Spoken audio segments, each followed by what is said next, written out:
I took up golf recently. I thought, I never play this game. Old man's game, never do it. But my kids play, so I want to play with them. So I go out, and I do really well. I go out on this one day, and I out-power by my instructor. I'm feeling really proud. The next day, I'm not feeling so proud.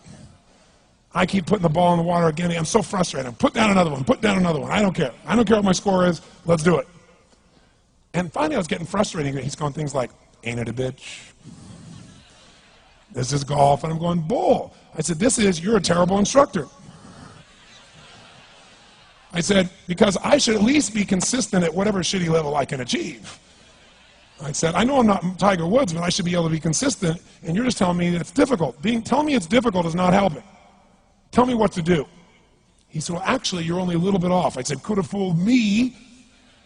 He said, no, you're about a millimeter or two off. I said, you're joking. He said, no, watch this. He said, I didn't teach you this yet. He said, when you approach the ball like this, he said, if you change the angle that you're attacking this just 1 or 2 millimeters, in the very beginning, do you see how that changes the arc? This one, instead of being on the green, by 1 millimeter, now you're in the water. 1 millimeter over here, you're in the sand. And he said, and also you're hitting the ground by 1 millimeter sometimes. You're not stroking it, just 1 millimeter. I thought, what a great belief system that when all hell's breaking loose and nothing's working, that you're only 1 millimeter off. Because most people think it's impossible, so they give up. Isn't that true?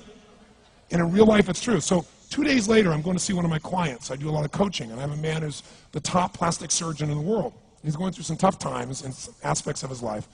But this is a guy that gets paid by Sultan of Brunei $1 million to fly over and do 3 people's faces. He is the #1 plastic surgeon in the world. He can make anyone who's ugly look spectacularly beautiful. He showed me pictures of a woman who's 84 years old. He made her look 40 and gorgeous, no exaggeration. But you know what? I'm waiting for him in his office, and he's still in surgery. So he's got a new book he's creating to teach other surgeons around the world. And I'm going through it, and it's got pictures of, you know, the top 100 supposedly most beautiful women in the world's faces. And then men. I wasn't paying attention to that one. I just kept turning the pages, right? But I noticed something. He's got all these measurements. And he has mathematically calculated what it takes to make someone look gorgeous, man or woman. And it's a few millimeters. Interesting. For example, on a woman, the distance between the top part of your lip and your nose, this little distance, the measurement of that, if you're beautiful, gorgeous, is the same size as your eye. If it's 1 millimeter more, you have an average face. If it's 2 millimeters more, you are butt ugly. Okay. The difference between butt ugly and gorgeous is 2 millimeters. He's got about a dozen of these little 1 or 2 millimeter changes he makes, and it's a different person. It is unbelievable. So a very powerful belief to leave today with would be, nothing's working, I'm 1 millimeter away. What little thing got to change, and when I do, it changes everything. Because I'm heading this direction, I make this little shift. You take that out an hour from now, a day from now, a week from now, a month from now, you have a totally different destination from that direction. But the 1 millimeter change, I'll show you one of them right now. Check this out. Stay in the state of certainty. Some of you lost it. Intensify it, whatever it takes. Make your move. Come on. Make your move. Say yes. Say yes. Say yes. Say yes. Now feel that in your body. Don't let go of it. Now watch. Here's the difference between being certain and being uncertain. Did you see that? Certain, uncertain. See if you can find that little spot between the two, where you drop just a little bit of your chest, and you feel it drop, and come back up, and drop it. How many can feel that difference between where you really feel it, now intensify it, and where you dropped it? Is it a tiny difference, yes or no? Yes or no? Now, could you condition yourself to feel great in this state? Yes or no? So what I want you to do is give yourself that opportunity. So the way we're going to do is very simple. We're going to go in a peak state. And then we're going to train ourselves. Because guess what? If you're in this state of certainty, and all hell's breaking loose in your life, people can't figure out, you go, move, I'll handle it. People go, he's so lucky, he's so confident. No. Here's what I've created for my life, and anyone I know has succeeded. I'm a 17-year-old kid from Azusa, California, with no real education other than self-education, with no background, with parents that did their best, all of them,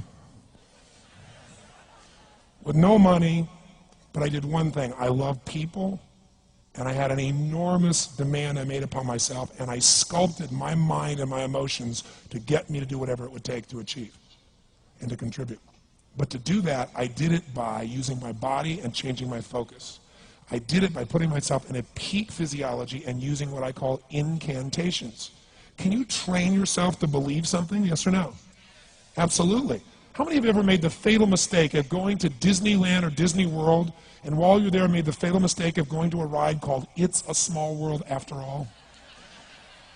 What happens for about a week after you're out of that damn place? You're still singing this thing in your head in 24 languages, right? Well, let me tell you something. How many of you have things when you want to go achieve them and this part of your voice goes, oh, it's not going to happen, or forget it? How many got a voice that sometimes interrupts that good pattern? Say I. And what you want to do is train a new one. So starting when I was 17, I started doing incantations, not affirmations. Affirmation, you go, I'm happy, I'm happy, I'm happy, I'm happy, I'm happy. What's the problem? You haven't changed your what? Your what? Physiology. If you don't change your physiology, you won't get anything. So in incantations, not only you speak it, but you embody what you're saying with all the intensity you can. And you do it with enough repetitions that it sticks in your head. Like It's a Small World, now the conversation in your head is always the same and it gives you what you want. So you use your body and your voice. So 17 years ago, I started doing things. I was working for Jim Rohn, this speaker, and I was 17 years old. I had long hair, minestrone soup, acne on my face. And I was trying to call on Bear Stearns type of people and convince them why they should go to this man's seminar and be more successful. I was driving a 1968 Volkswagen that I had earned at $40 a week as a janitor. The only way I did it was park far from the building and then go in, and I love people and I believe, but I put myself in state and I was able to influence people that were far more successful than I was at the time. I would do something that I still do backstage and have done for 23 years because I don't hope I'm going to be in a good state, I demand it. So I do an incantation using my whole body. I'd say, I now command my subconscious mind to direct me in helping as many people as possible alive today to better their lives by giving me the strength, the emotion, the persuasion, the humor, the brevity, whatever it takes to show these people and get these people to change their lives now.